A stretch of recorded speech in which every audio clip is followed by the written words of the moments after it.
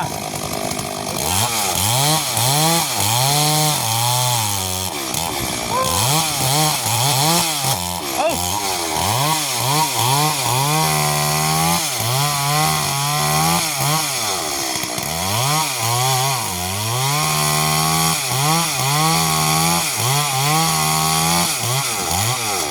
หนีบแล้ว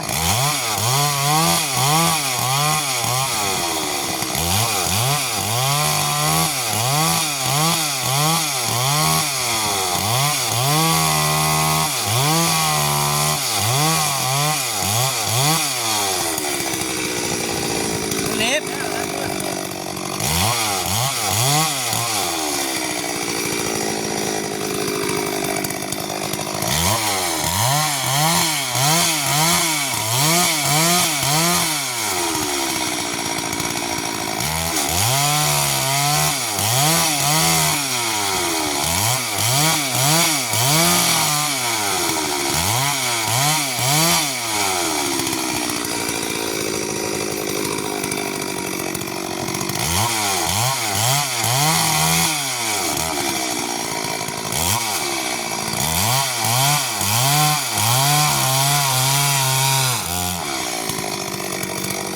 ทางนี้ทางนี้ทางนี้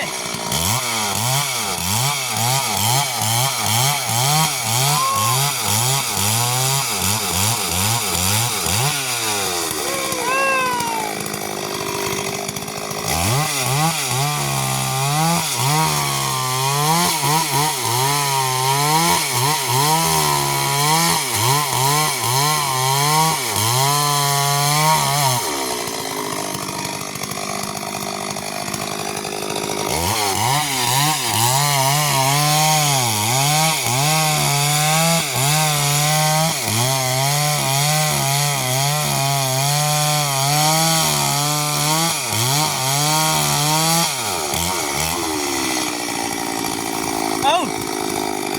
เฮ็ดแท้น่ะ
อ๋อเราสิตัดเบิดบ่คิดว่าเฮ็ดเสาเฮ็ดหยังเลย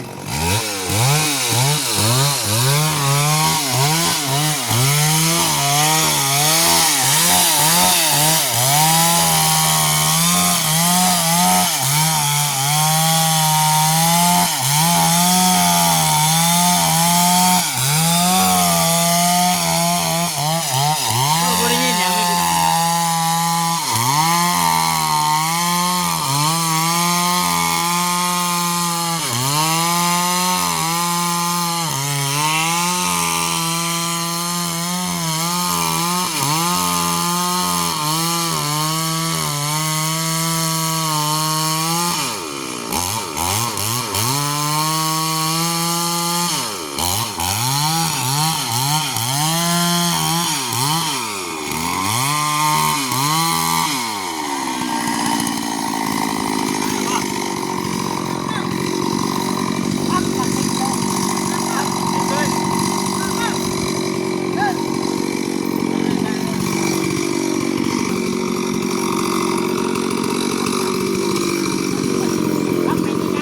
โอ้ยคนเอารถจักรคนเอ้ย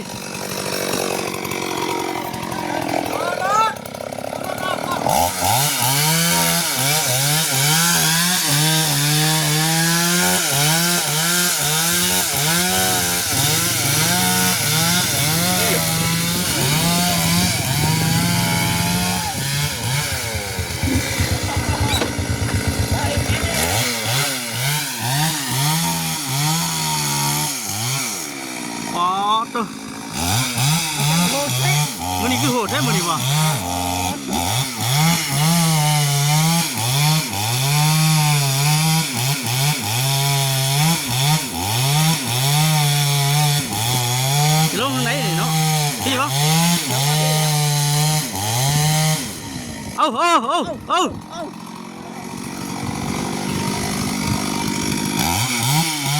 วันนี้ขึ้นดีเด้วันนี้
มีหนูบ่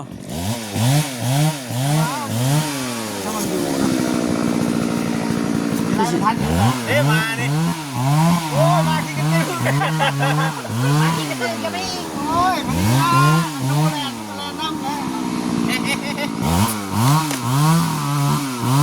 มันก็ดูนะมั้งว้าว อยู่เนาะยังมีโกนลงคนอยู่ เขาออกได้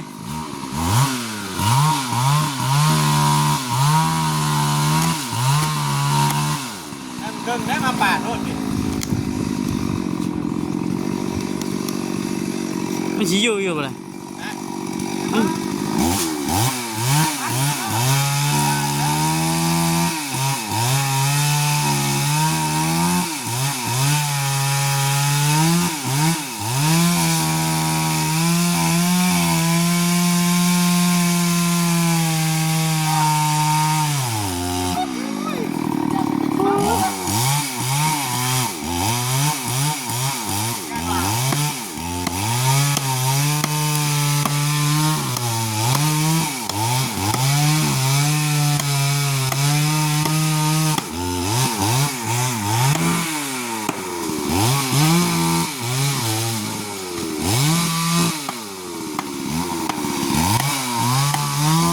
พี่น้องคลิปนี้ก็คือสิประมาณนี้เด้อพี่น้องเนาะจังได๋ก็ดังเลยพี่น้องเอ้ยมีเสียงจักตึงดังเลยโอเคไปพบกันคลิปหน้าพี่น้องเนาะสบายดี